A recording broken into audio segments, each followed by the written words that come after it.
Vous êtes sur DMTV, bonjour ou bonsoir, tout dépend de l'heure à laquelle vous nous suivez. Tout plaisir est pour nous de vous retrouver, mais surtout de savoir que vous êtes nombreux en train de suivre votre chaîne YouTube DMTV. DMTV qui vous propose l'actualité, vous propose également des analyses et des réflexions sur des sujets d'actualité, sur des faits sociaux, tout simplement sur des réalités que nous observons ici chez nous en République démocratique du Congo. Éliminatoire de la Coupe d'Afrique des Nations Maroc 2025, on connaît les noms de 25 léopards retenus pour la double confrontation entre la RDC et la Tanzanie, comptant pour les 3e et 4e journées. 2 changements à signaler par rapport au groupe qui a disputé les 2 premières journées. On note le retour de William Balikwisha au milieu de terrain et Silas Katompa en attaque. Ils remplacent respectivement Ganlael Mukaou et Yohan Wissa. Le joueur de Brentford est blessé et va manquer à la sélection pour la première fois depuis plus d'une année. Si Silas Katompa et William Balikwisha ont retrouvé la sélection, Cédric Bakambu, lui, doit encore attendre. Cédric Bakambu, justement, qui vient de retrouver le terrain avec Real Betis après une période de blessure. Et voici donc comment se présente la liste de 25 joueurs retenus par Sébastien Desabre. Comme gardien, Dimitri Berthaud, Lionel Mpassi et Timothy Fayulu. Comme défenseur, Chancel Mbemba, Inonga Baka, Dylan Batubinsika, Rocky Bouchiri, Arthur Masuaku, Joris Kayembe, Axel Touanzebe et Gédéon Kaloulou. Comme milieu de terrain, Charles Piquel, Samuel Mutusami, William Balikwisha, Edo Kayembe, Noah Sadiki, Gaël Kakuta, Nathanael Mboukou, Shadrach Akolo et Théo Bungonda. Et puis comme attaquant, Meshak Elias, Silas Katompa, Fiston, Kalala Mayele, Samuel Essende, Simon Banza. La RDC va recevoir la Tanzanie le 10 octobre pour le compte de la 3e journée au stade de Martyrs de Kinshasa à 17h, avant d'être reçu 5 jours plus tard, soit le 15 octobre à Dar es Salaam par la Tanzanie pour le compte de la 4e journée. Après 2 journées disputées, la RDC est en tête du groupe H avec 6 points et la Tanzanie compte 4 points, occupe la 2e position. C'est donc une double confrontation très attendue entre 2 équipes qui dominent le groupe H. Dans ce même groupe, l'Éthiopie avec 1 point et la Guinée avec 0 point complètent le groupe justement et vont également s'affronter 2 fois au mois d'octobre. Et justement, en prévision de cette rencontre du 10 octobre 2024, Sabah Machini et Honoré Luango, membres du comité de normalisation de la FECOFA, se sont entretenus avec les responsables de structures de soutien aux léopards de la RDC afin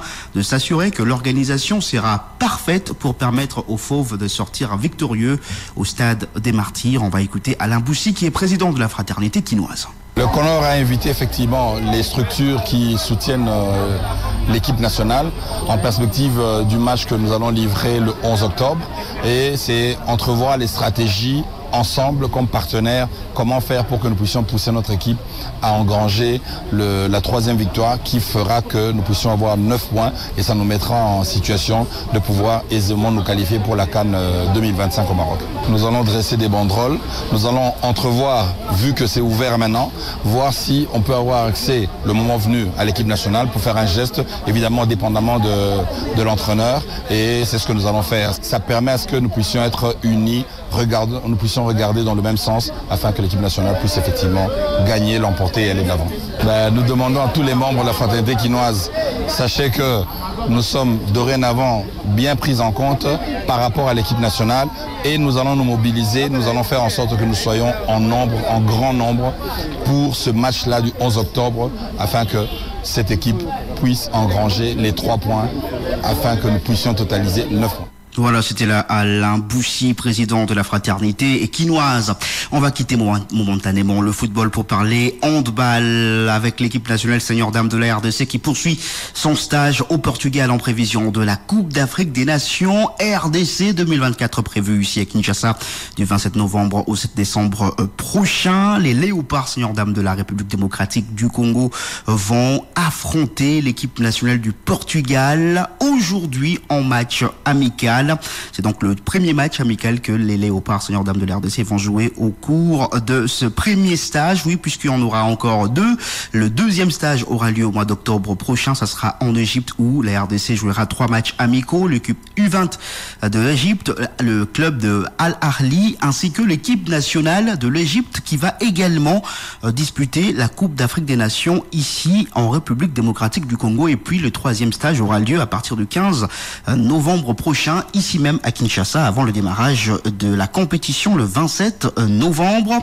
Et la RDC, je rappelle, évoluera dans le groupe B en compagnie de l'Angola, de la Tunisie, du Cameroun, de la Guinée, ainsi que de l'Ouganda. On quitte le handball pour parler volleyball dans ce journal des sports avec la 20e édition de la Coupe du Congo. Et la poursuite, c'était hier, mercredi, au gymnase de la police nationale congolaise avec la 3e journée. Le choc tant attendu entre les Aigles du Congo et la formation de la garde républicaine a tourné en faveur des Aigles du Congo. Victoire 3-7-1 dans un match très disputé. Dans les autres rencontres, Espoir a donc vu la formation de Tanganyika n'est pas se présenter sur le terrain. Emmanuel a été battu par Police sur le score de 3-7-0. Canon a battu Ouragan 3-7-0. La Loi s'est imposée devant la Gracia dans ce choc dans la version féminine 3-7-0 également. Et puis Madaka s'est imposée devant la formation de Ubuntu sur le score de 3-7-1. La République démocratique du Congo va donc organiser plusieurs compétitions cette fin d'année. Outre le handball, il y a la boxe également qui va accueillir les championnats d'Afrique des Nations et ça sera déjà à partir de ce mois d'octobre. Une conférence de presse de la Fédération congolaise de boxe est prévue aujourd'hui à 14h au Pullman pour annoncer officiellement l'organisation de cette compétition ici à Kinshasa. 20 pays africains ont confirmé leur participation à ces championnats d'Afrique des Nations. La République démocratique du Congo qui a terminé en 2e position lors de 2 dernières éditions, espère terminer en première position ici à Kinshasa lors de ces championnats d'Afrique des Nations. La Fédération congolaise de sport pour tous a lancé mercredi à Kinshasa un séminaire de 3 jours qui a pour objectif de faire connaître l'existence de cette fédération à la population et vulgariser ses missions. Dans son mot de circonstance, la présidente de la fédération, honorable Antoinette Nsamba, a évoqué le bienfait de la pratique du sport pour les humains et a sollicité l'accompagnement de différentes couches sociales pour permettre à sa fédération de mener à bien ses missions. On l'écoute. Le sport pour tous est la pratique volontaire ou organisée d'activités sportives ayant pour but la détente et l'épanouissement de la personnalité de l'individu.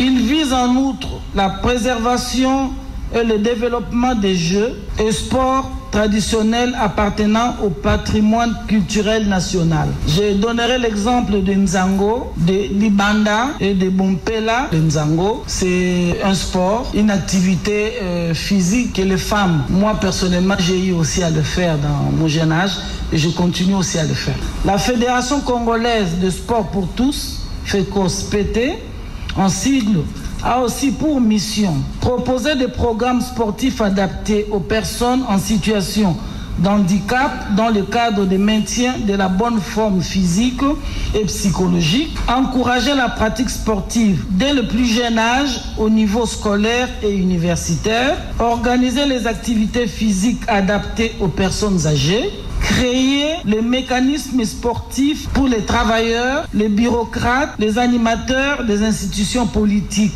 militaires, policières et socioculturelles dans le but d'une approche holistique car l'activité physique doit prendre une place capitale dans la vie quotidienne d'un chacun de nous. Voilà, c'était l'honorable Antoinette Nsamba qui est présidente de la Fédération congolaise de sport pour tous. Après la journée d'ouverture, le séminaire va se poursuivre ce jeudi avec des travaux répartis en commission. On revient au football et regardez, la Liga espagnole peut vous apporter désormais de cadeaux. Si vous êtes abonné à Activa, cette société d'assurance a signé un partenariat avec la Ligue espagnole en tant que partenaire. Et ici, en République démocratique du Congo, plusieurs offres sont donc annoncées, comme l'indique Cédric Chris Ocala, qui est directeur commercial et marketing d'Activa. Depuis le mois de juillet, le groupe Activa, qui est un acteur majeur du secteur assurantiel panafricain, a signé un partenariat avec La Liga, qui est le très prestigieux championnat de football espagnol. Alors concrètement, il s'agit d'un partenariat stratégique qui a été signé pour 3 saisons et qui nous positionne comme partenaire officiel panafricain. C'est un partenariat qui vise, à travers le football bien entendu, à renforcer notre engagement communautaire, à promouvoir l'inclusion financière et à encourager le développement du sport à travers le continent africain. Ici, en RDC, il va y avoir donc une série d'actions qui vont être organisées. Alors, ce qui est à venir, en plus de nous voir en tant que sponsor dans les différents matchs, ce qui est une action qui a commencé déjà depuis quelques temps, il va y avoir différentes tombolas qui vont être organisées pour tous nos clients, qui vont leur permettre de pouvoir gagner des goodies officiels de la Liga. Il va également y avoir donc des voyages VIP qui vont être organisés pour nos meilleurs clients pour aller assister à des derbys du championnat de football espagnol. Et en plus de ces actions, il y a des nombreuses surprises qui vont arriver, dont je me réserve d'en parler pour le moment. Nous invitons tous les amoureux du football en général à continuer à vivre leur passion en toute sérénité, parce que Activa s'occupe de tout. Activa Assurance, passionnément football et surtout passionnément client. Voilà, c'était là Cédric Chris Kala, qui est directeur commercial et marketing d'Activa. Merci infiniment.